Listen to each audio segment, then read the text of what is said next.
So the risk and causal factors for depression we know derive from one, a biological kind of mechanism. We know that there is a genetic influence on depression, so it is heritable, especially for the early onset and more recurrent episodes. There can be inherited vulnerability, so meaning that if you have depression and you're also in a high-risk house or low-income house, you may be at increased risk for it. We know biologically that depression is associated with neurobiological alterations. One, heightened stress reactivity, so you're more biologically reactive to stress. The HPA axis is more reactive when you encounter stress. And also that there's abnormal neurotransmitter systems, so less serotonin. Some of the more medically based interventions and preventions for depression address this decreased serotonin in the brain. Temperament, which we know is also related to biology, is that individuals and children with high negative and low positive emotionality, or those with difficulty regulating their negative emotions, are more predisposed to depression. And then also biologically, you can have a biological kind of influence on your chronic or disabling medical condition, and so that might not be the same biological influence as on depression, but we also know that chronic and disabling medical conditions are associated with depression.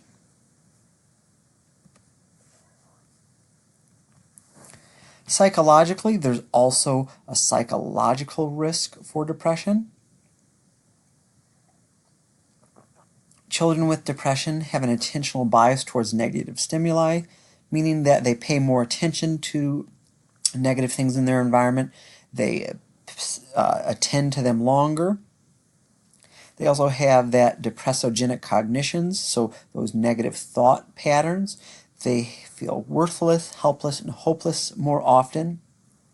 So this can both result from having depression, feelings of worthlessness, helplessness, and hopelessness, but also can be a precursor of depression, so contribute to the onset of depression, as well as rumination. Rumination is just worry, as well as negative attribution, so attributing things in your life happening to negative reasons. There's also avoidant coping styles. So avoidant coping can mean that instead of addressing your problems, you avoid them. When this happens, problems usually just don't go away. They can become worse, they can exacerbate one another, and when you have more problems, you're more likely to become depressed. We also know there's comorbid disorders, so anxiety, substance use, ADHD, conduct problems, learning disorder. So when you have some of those, psychologically you might feel overwhelmed and have a more psychological risk for depression. Within relationships, we know there's also relationship factors that can contribute to risk for depression. Children can have negative internal working models. If you recall, internal working models form from attachments early in life. Children can even be depressed early in life. When you have a negative internal working model, remember, an internal working model is your ideas, your unconscious kind of cognitive thought processes about how relationships look between you and another person. So if you come from a securely attached relationship, you might think people in the world are positive, they're helpful, and they're sources of trust. If you have a poor internal working model, you may think that those in your environment, whether they're peers or teachers or caregivers or parents, are always going to be critical towards you or harsh towards you or cold or hostile. And because of this, because of your viewing those relationships that way, that can contribute to those relationships negatively impacting on you. The presence of low parental warmth, high intrusiveness, and criticism also can contribute to depression. We know that child maltreatment and parent depression itself are some of the strongest predictors of depression, child maltreatment in particular, but also parent depression. because parent depression affects a number of things in the family relationship. So we talked about just 2 slides ago that there's a genetic predisposition or heritability to depression. So where there's a parent with the depression, it means that the child is also likely at genetic risk for depression. So that's one. Where there's parent depression can affect parenting. We'll talk about that in one slide, but let's just say that's a second thing. Parent depression can affect how a parent parents. A third thing is a parent with depression that will likely affect their attachment. And so attachment means these children may have a more risk for negative attachment as well as internal working models. So let's call those 3 and 4. So 4 risk factors originating from parent depression that may pass on to child depression. In particular, we know depression and parenting are very important. From a parental standpoint, what we want to be emphasizing at the parent level in ways to both lessen depression and prevent depression is first an understanding of depression in children. Is that depression is a common disorder and it may run in families, so it's not something to be ashamed of. There should not be any stigma around it. Also, parents should promote physical activity and child health and limit screen time. So physical activity, good physical health, less time on computers and TVs, all have shown to be to contribute to lower depressive symptoms. Where parents can emphasize this for their children, it may help with depressive symptoms. Establish a positive, supportive relationship with their children, where they're open and honest can really be helpful for children. Depression isn't something that's directly under a child or a parent's control, so being flexible, maintaining routine, but not punishing a child for lack of progress in getting over their depression is important. Plan for stressful transitions, so transitions to school, transitions to puberty, transitions to new social relationships can all be very difficult for a child with depression, so helping a child plan for that. And focus on the child's strengths, but also helping them establish coping skills can all be very important in parenting a child with depression. We also know there's socio-cultural risk factors. So adverse childhood experiences, so living in extreme poverty, being exposed to maltreatment, being exposed to neighborhood violence, having a caregiver pass away, all of these are considered significant adverse childhood experiences. These all can contribute to depression quite strongly. It could be that they're a precipitating trigger, so when one of these happens, that contributes to an onset of a depressive symptom or episode. It could also be that the people who are most likely, the children who are most likely to experience these things like neighborhood violence, like losing a caregiver, like maltreatment, already live in environments characterized by high risk for these, so they already have a predisposition for this.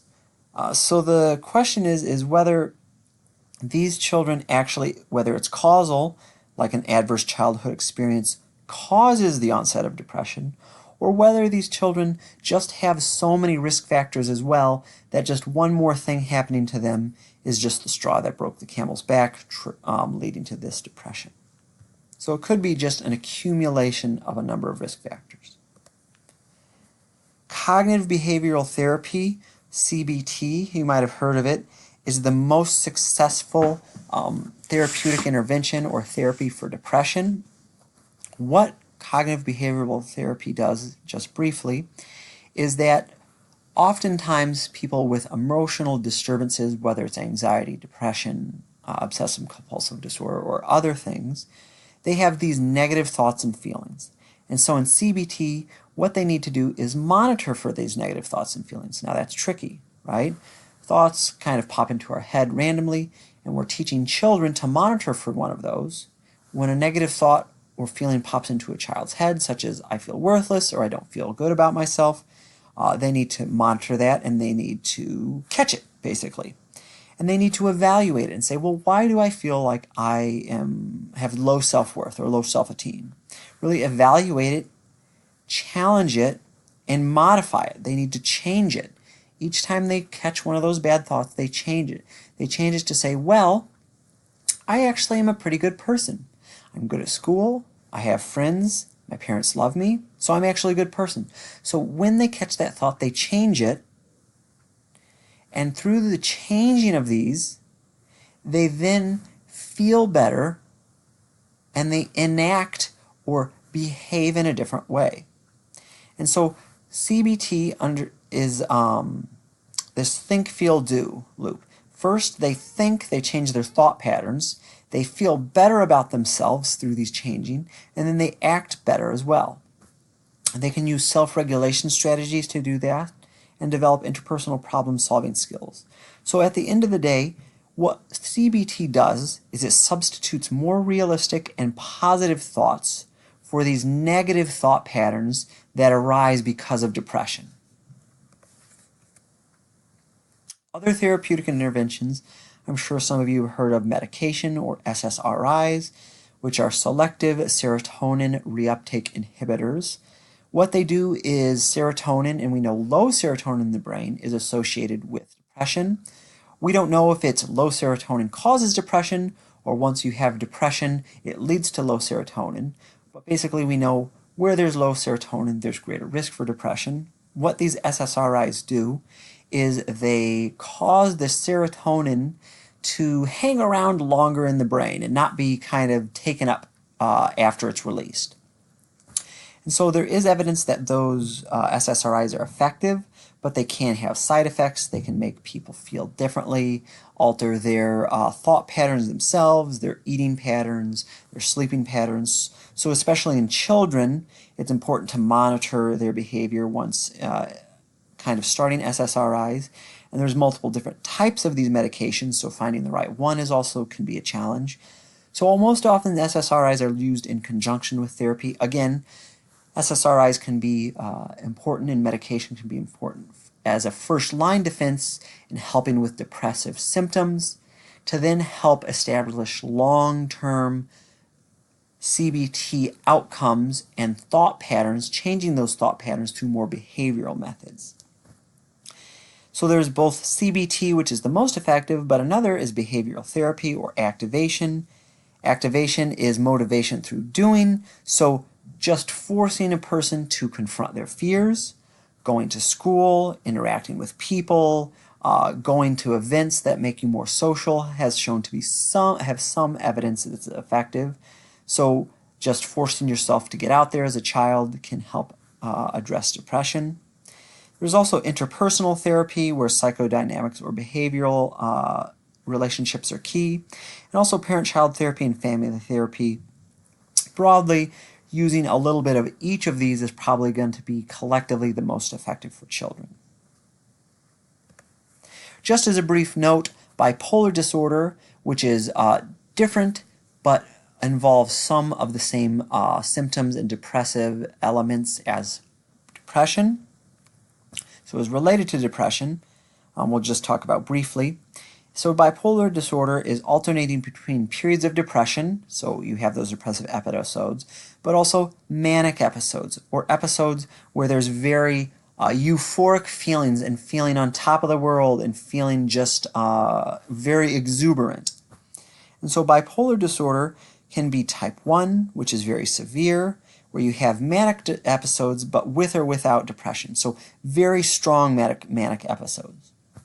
Type 2 is depression, but also periods of hypomania, so you have depression, but mild manic periods, not really strong swings. And then the third type is psychothymia, or thymia, which is small, rapidly changing, small ups and downs of depression and manic disorders. So just small up and downs versus strong one way or another. And so if we look at a chart, this is what it looks like. At the top, we have our typical periods of sadness and typical periods of happiness. That's how everybody feels. The second one is recurrent major depressive disorders. To the right here is bipolar. Dysthymia is PDD, where there's these prolonged, persistent. Cyclothymally is this rapid up and down, and then we have our double depression or those both occurring together and bipolar.